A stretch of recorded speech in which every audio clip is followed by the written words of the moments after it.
Hello everyone, I'm that dude over there, and have you ever watched a video that introduced you to something you never wanted to see? Well, that was me when I was introduced to Velma by Nextaku and Elvis the Alien and Cynical Reviews and Saberspark. I guess this show is pretty talked about. Yeah, Velma is a show that literally everyone and their mother has criticized in one way or another. Prove my point, don't take it from me. Take it from these guys. Is Velma good, actually? No. Goodness, no. It doesn't exactly take the fucking marriage between a goddamn rocket scientist and a fucking English teacher to understand that Velma is a complete bastardization of the source material. But Velma really takes it to the next level. You can't go more than 2 minutes without the show trying to show off how clever and self-aware it is. Every time a character thinks something or does anything, it has to be referenced to real life. Velma is trying way too hard to be adult, and since it does try way too hard, it actually ends up insulting the adult cartoon fan base as well. I think it's really telling how Hollywood essentially is a different dimension now. This show is supposed to be an adult-oriented comedy. I say supposed to because when a show goes out of its way to insult its audience, it just really makes it so easy for the internet to beat it up. Regardless of the stereotypes you wish to break down, regardless of the archetypes you wish to subvert, regardless of the unheard voices you wish to amplify, how you present it is just as important as what you wish to say. Do you see my point? There is nothing left to say about the show whose only positive trait is uniting everyone against it. Trying to redeem this show is not a hard task. Hell, it's not even a challenging task. It's a Herculean level task. To try and do something like that would take such a big brain in terms of writing. You have to do so much retconning or exposition dumping that no amount of time skip could repair.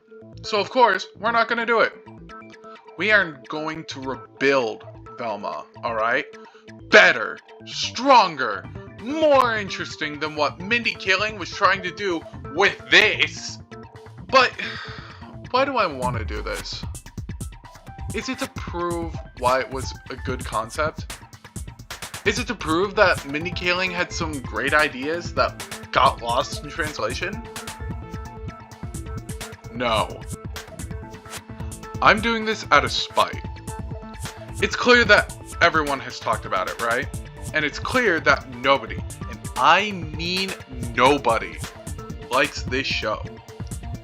So if I, some random ass person with no experience writing anything whatsoever, could create something that is even slightly better than this project, that professionals who have worked in the industry for years have been working on, it can prove that literally anything can be better than this show. Hell, Mike and Melissa could look like fine art compared to this whatever this is. So if it wasn't obvious, we're gonna look at Velma, take the things it did well, and then rewrite the entire first episode to make something that could be remotely watchable.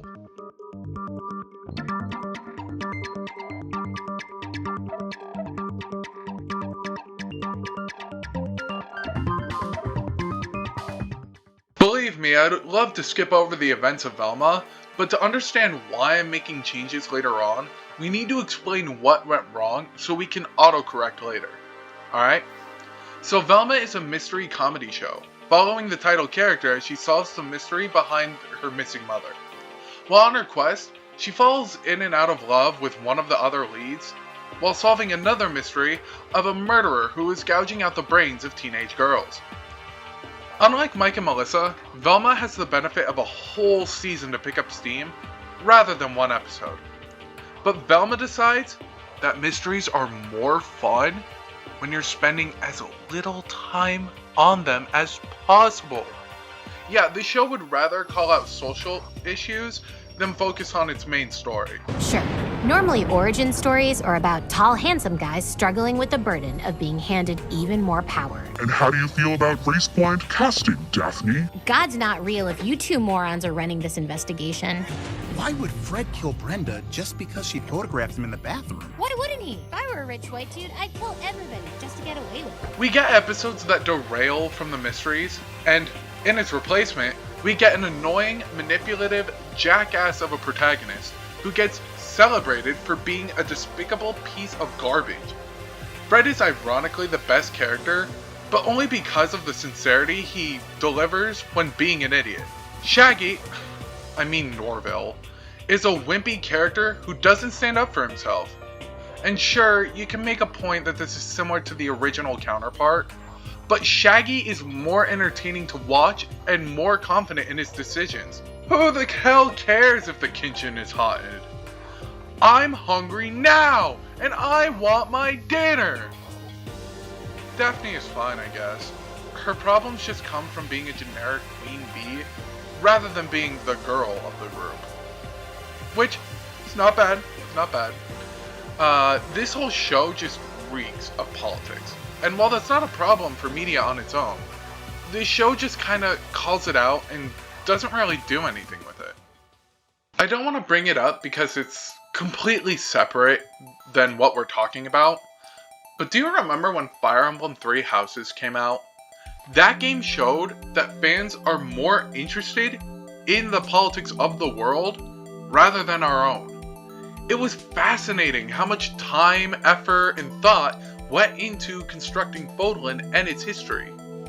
Or, think about Rising of Shield Hero and how in Season 1, it used Melromark's history with its former Shield Hero to make Naofumi's life a living hell. There was no reason why Altcray or Trash King and Bitch, should have treated Naofumi with such disrespect outside of their political history with the Shield Hero. Take something like that, and then compare it to every time Velma calls Fred a racist white guy, or calls out stereotypes perpetuated by television. It's not the same, and it's never used in a meaningful way.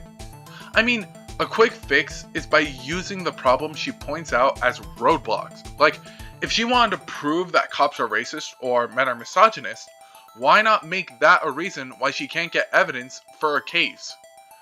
The most we see is something like the Fog episode that comes later on, but it's handled in the most ludicrous way imaginable, with Velma wanting to get into a party. It's dumb. So how would I handle the season's overall mess? First, I think that turning down the political commentary is a much needed start. I don't need the first line of our main character or our show to be something about blind race casting.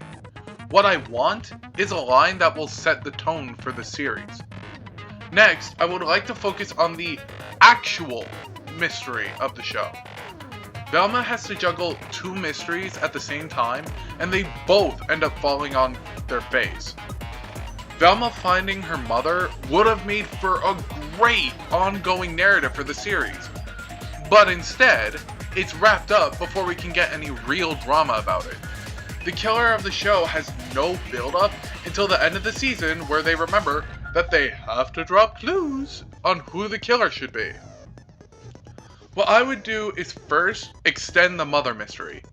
Velma cares deeply about her mom, enough that she would ruin the lives of others just to get the help that she needs. So why wrap it up in one season? Have this be your One Piece of Velma, the elusive treasure that our characters are trying to find in the midst of the chaos surrounding them. Build up this character as someone Velma would die for, with meaningful interactions with the other characters. Why should the rest of the gang care as deeply for this woman that Velma is hunting? Then for the killer, just make that your seasonal thread.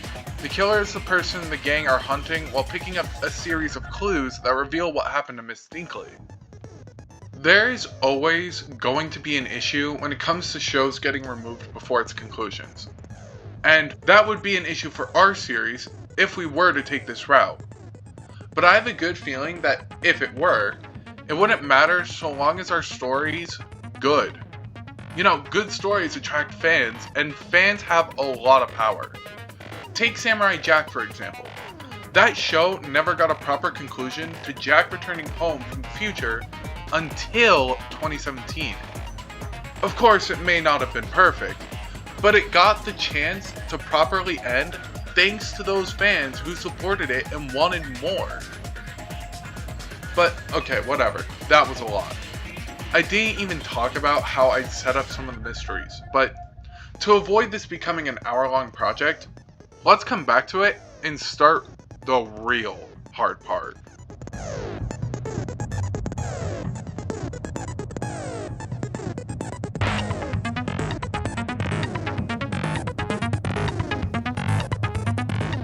Scooby-Doo's characters are really iconic.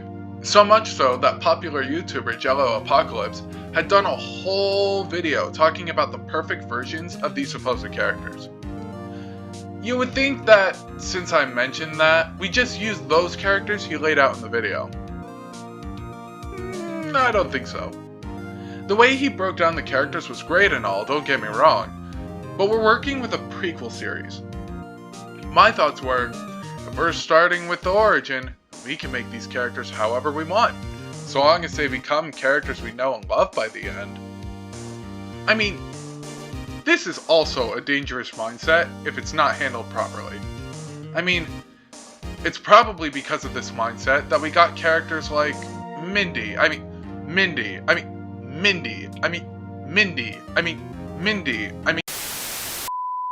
Velma in Velma. Someone so far removed from the character that it feels like someone else entirely.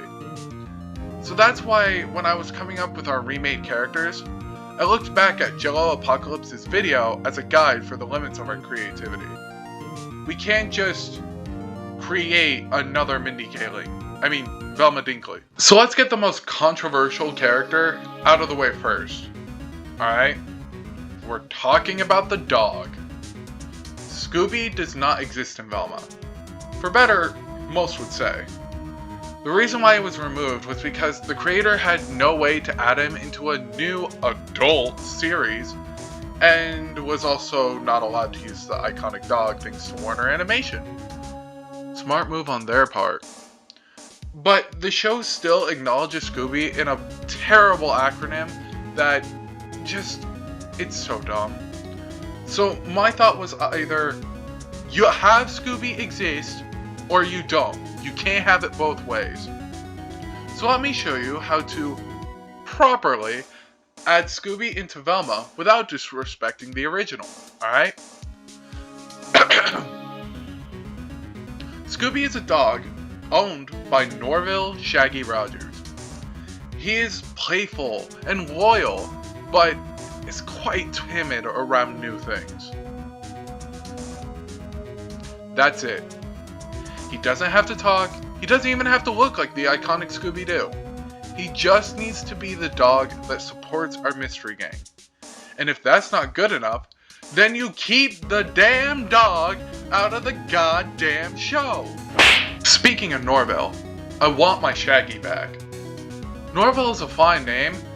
There is a reason why people associate this design with Shaggy and not Norville. Side note, I was talking with my folks about this point, and they were genuinely confused when I called him Norville instead of Shaggy. So, checkmate. To compensate for the fact that Scooby isn't a sentient character, Shaggy will take our role of being the group's heart. I mean, he isn't rich like Fred is, he isn't smart like Velma, hell, he ain't even brave as Daphne.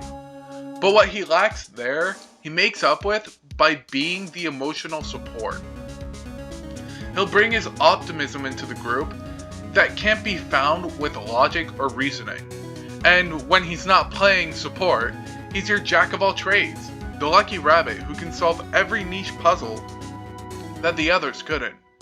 And if I had to keep one thing from the original Velma, it's to add his love of fencing.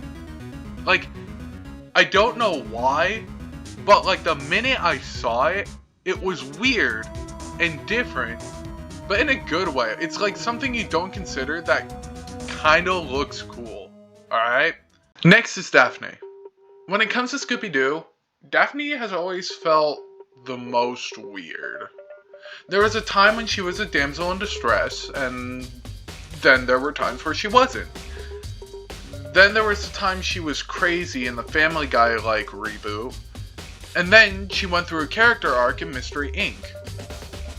The only thing that I felt was consistent with Daphne is that she was the girl of the group, and when writing for her, people thought of either playing in or subverting the girl stereotype. Now I understand if you want to click off for this very controversial statement, but I haven't seen enough Scooby-Doo to actually care, alright? The last time I watched the series was when I was coming home from school and watching Be Cool Scooby-Doo. Listen, all I know is that I've been told to watch Mystery Inc., and from what I've seen, it's really good, but that's still not enough to make me, like, take back my statement too hard. But back on track, for our Daphne, I want a character that takes both parts of these girl stereotype and throw them together with a pinch of spy movie. Daphne is our social butterfly with two faces. The face of a normal girl who spreads gossip, cares about others, and puts on this facade of naivety. But underneath, she is probably the most perceptive, manipulative, and cunning of our group. She is our Kokichi, a character built to tell statements that straddle the bar between fact and fiction. She has a strong poker face and knows just what to say to push the buttons of those around her. If I had to keep anything from the Velma we're working on, it's that I'd keep the one thing that all Scooby-Doo lines try to do, and that's make Daphne capable to hold her own. Daphne having the wit to push and manipulate others, and also having the skill to defend herself from those she pushes too hard, make her a terrifying threat or a wonderful ally. I'd say though, to compensate for this, Daphne has a tendency to push her luck. You know, sometimes making arrangements that shoot way over her head. For example, maybe Daphne manipulates a gang into this weird deal, alright? But then after the gang holds up their end, she goes into hiding to kind of skimp out from her end of the bargain. The hardest part about making Velma the main protagonist and leader of the mystery gang is making Fred feel worthwhile in the cast. Don't get me wrong, Fred can fill basically any role that the group needs, but it's just hard to picture Fred without the leadership role that he naturally finds himself in. If I have to give Velma any credit, putting Fred in a vulnerable position of feeling like he has no way to live up to his family was kind of a smart idea. And something I've seen before. Done probably better. So, my change, take this and instead of making Fred an idiot, make him acknowledge the pressure he's under. Now, let me explain. Fred is a character that is the son of two CEOs running very successful companies. Jones Gentleman Accessories and V's Auto Parts. Fred wants to live up to his parents' incredibly high expectations of him, and so he puts up the facade of a sophisticated, cold, calculating businessman. He does what he's told and expected of him, and does it with flying colors. But underneath this facade, he's a very loyal and emotional person. He is goofy and passionate, and would just want to do the things that make him smile.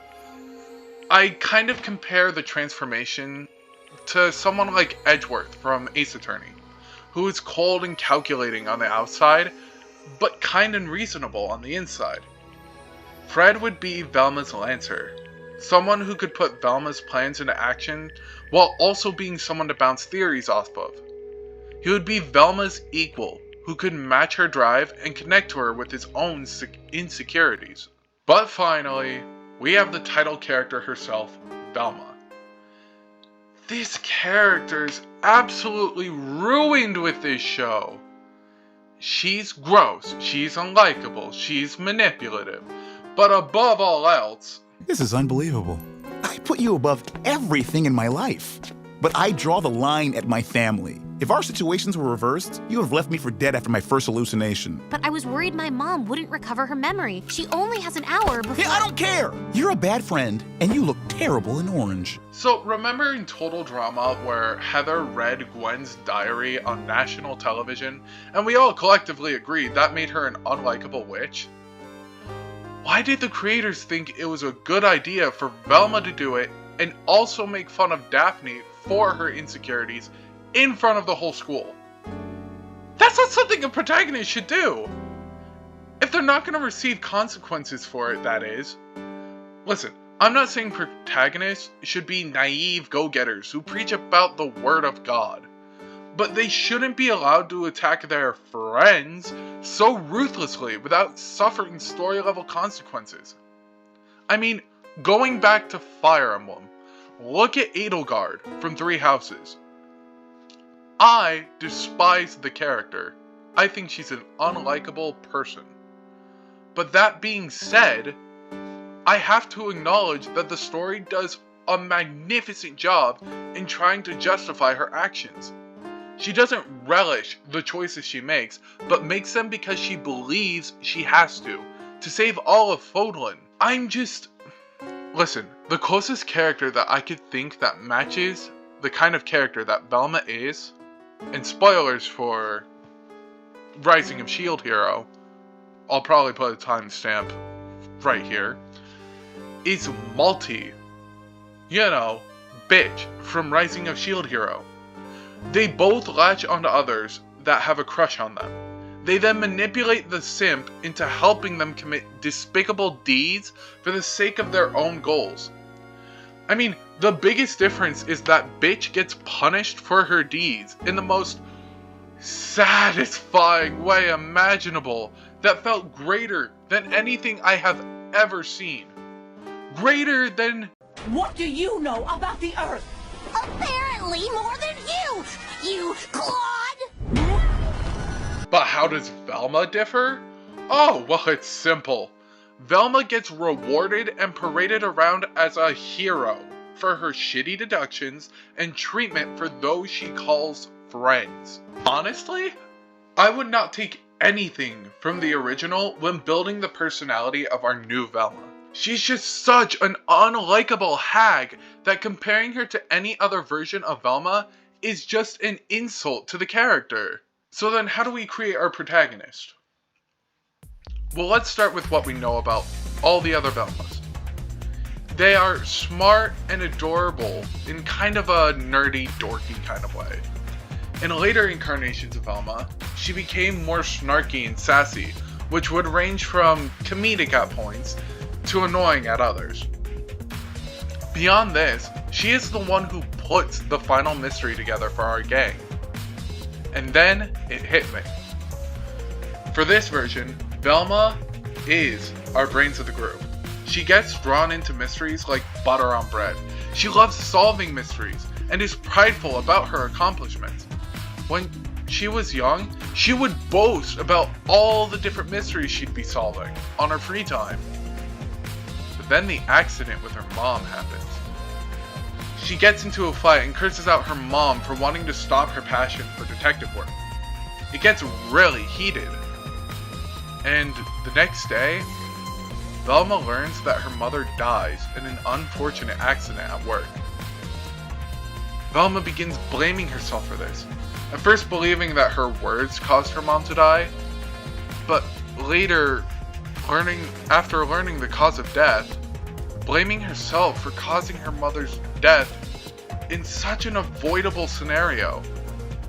Her bride disappears, and in its place, loneliness, distance, and fear. She turns to living a simple life, one where she can't hurt anyone else. Her love of mysteries never faded, but if she thought about trying to pick up another mystery, she would be plagued with hallucinations of regret and guilt. Her journey would have Velma return to her old self, and move past the events that scarred her and her family. Holy shit, that was deep. Alright.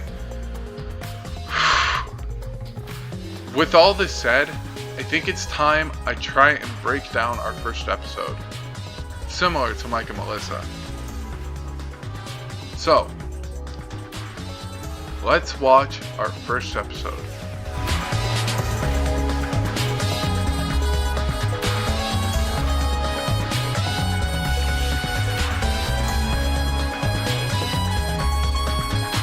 Episode 1 is our introductory episode.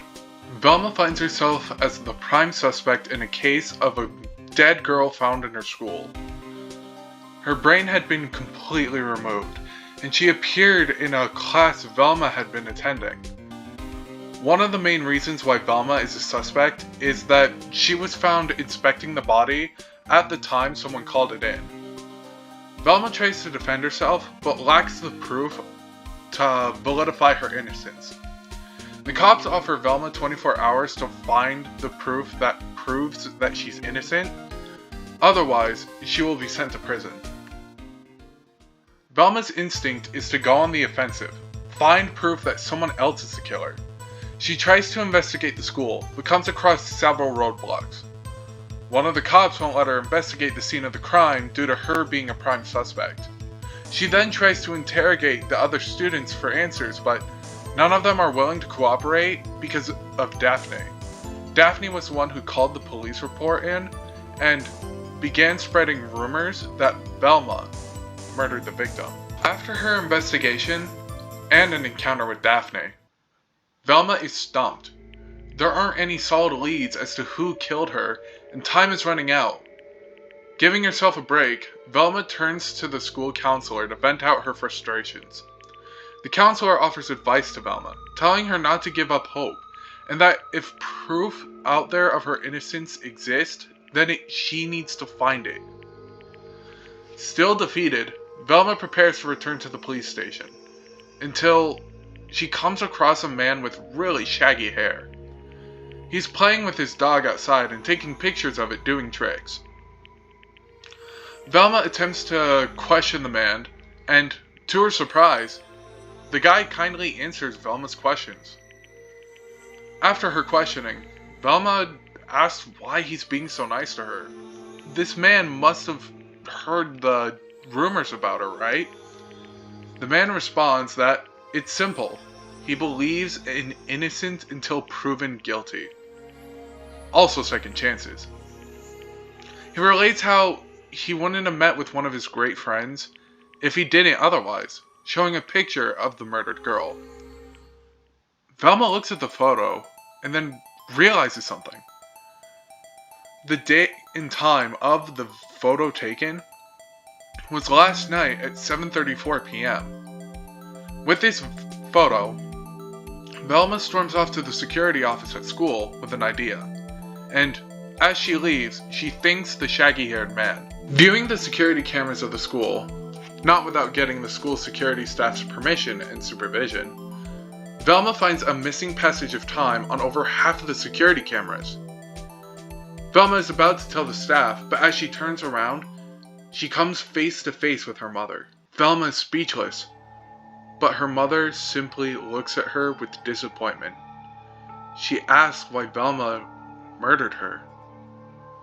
Velma's eyes start watering up. She doesn't know what to say, but as her mother walks towards her, each step, the flesh on her body begins to change. Burns begin showing up in random spots, and before you know it, her face begins melting as she gets closer to Velma. Velma begins to hyperventilate until she is brought back to reality, thanks to the staff who are concerned for her well-being. She says she's fine, and then shows them the evidence that she found. The time missing on the cameras seems to be between 7:55 and 9:30 p.m., but despite this, Velma finds footage of herself in 3 different cams, going from a classroom that was on the opposite side of the building to a bathroom on the same side of said building. After 9:30 p.m., the dead girl shows up in the room where she was found in, while Velma is returning to class. While it's not enough on its own, combined with this picture, it gives her enough evidence to prove that she couldn't have done it. The police are wary with this evidence, but acknowledge that it's enough to remove her as a prime suspect, but not enough to completely remove suspicion of her. With newfound freedom, Velma celebrates her victory with a little dance before coming across the shaggy-haired man again walking his dog home. Velma thanks him for his help, and the shaggy-haired man introduces himself as Norvell Rogers, and his dog is Scoob. Velma says that the name doesn't suit him well, and decides to call him Shaggy. Norvell is put off by this, but Velma offers to buy Shaggy dinner as thanks for his help. Norvell accepts, and before they can leave, they hear police sirens. Sooner than later, they begin to see police cars driving by. The two follow the cars to a nearby diner and find police tape blocking the entrance. Another murder has taken place, and the victim is another girl in Velma's school. Norvell is freaking out and asks Velma what can they do? Velma closes her eyes, and as the scene cuts to black, Velma says that they solved the mystery that plagues their school. At the end of the day, Velma is a show that deserves to exist. It exists to be an example to others of the importance about writing good stories and likable protagonists. I honestly couldn't care less if this video gets acknowledged, because making Velma good shouldn't be something that needs to be done. We need better stories, and if something like this, a rough draft pitch, can be better than something that actually exists, then that says more about the bankrupt ideas of Hollywood than me. Well, that got a bit preachy at the end, sorry for that. Thank you for watching the video, and thank you again for supporting my channel. I want to take this time to really just thank you all for all the support, and hopefully we can continue going on. I understand that I didn't bring up the mysteries and how I would change that, but if you like what you see here, maybe I'll make a sequel where I'll just briefly cover how I tackle the mystery. So, once again, thank you, and continue to like and share the video around, as it really helps idiots like me who suck at promoting videos. And until next time, stay safe out there.